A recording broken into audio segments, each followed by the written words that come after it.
You know, you know, in the old days, old people, right?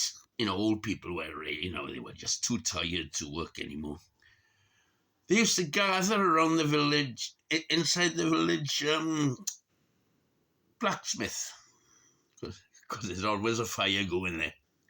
And these days now, the old people, you look at them, especially in the winter, obviously. Tesco's, McDonald's, Sainsbury's, they go there, well away from the freezer aisles, to keep warm. To keep warm. Yeah, especially when they're baking bread. Yeah, oh, Christ, I'm telling you. Yeah, and they used to do that in the old days with the blacksmiths. Every village had a blacksmith then. Yep, horses, shoes, and everything.